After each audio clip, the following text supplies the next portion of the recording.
साथियों, अभी तक तो हम सब लोग जानते ही हैं, सुना ही है सब लोगों ने कि हमारे विचार हमारे बीज होते हैं। जैसे हम विचार इस प्रकृति में बिखेरते हैं, जैसे हम बीज इस प्रकृति में बिखेरते हैं, उसी प्रकार के फल हमारे जीवन में आते हैं। देखिए, इस प्रकृति में सब कुछ ऊर्जा है, हमारे विचारों में भी ऊर्जा है। तो हमारे जैसे विचार होंगे, जैसी भावनाएं होंगी, हमारे विचारों से हमारी भावनाओं पर असर पड़ता है और हमारी भावनाओं से ऊर्जा प्रकट होती है। ऊर्जा प्रकट होती है हमारी भावों से। हमारे भाव को ही ईश्वर पर रखते हैं। आपने सुना ही होगा कि ईश्वर भाव देखते हैं, किस तरह के किसके भाव हैं। कोई 56 भोग भी चढ़ाए, अगर भाव अच्छे हैं नहीं हैं तो ईश्वर 56 भोगों के भूखे नहीं हैं।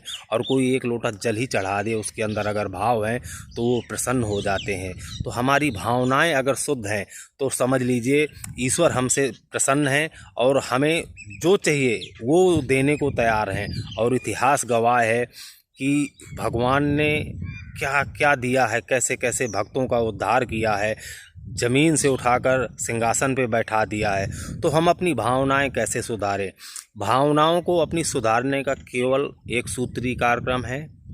अपने विचारों को शुद्ध करना, अपनी वाणी को शुद्ध करना, अपने कर्मों को सकारात्मक करना, अच्छा करना, अपने बारे में अच्छा सोचना, अपने बारे में अच्छा महसूस करना, लोगों के बारे में अच्छा सोचना, लोगों के साथ अच्छा करना, प्रकृति के साथ अच्छा करना।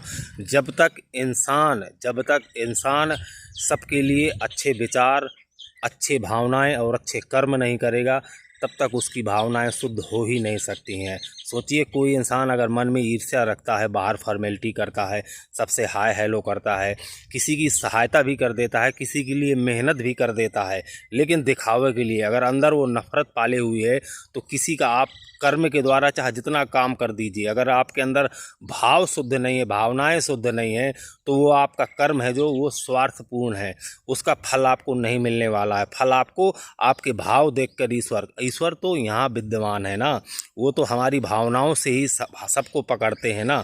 तो हमें अपने भाव अगर शुद्ध करने हैं, पवित्र करने हैं, तो केवल एक ही उपाय भैया, सबके बारे में अच्छा सोचते जाइए, सबके साथ अच्छा करते जाइए, किसी के बारे में बुरा मत सोचिए, किसी के साथ बुरा मत करिए।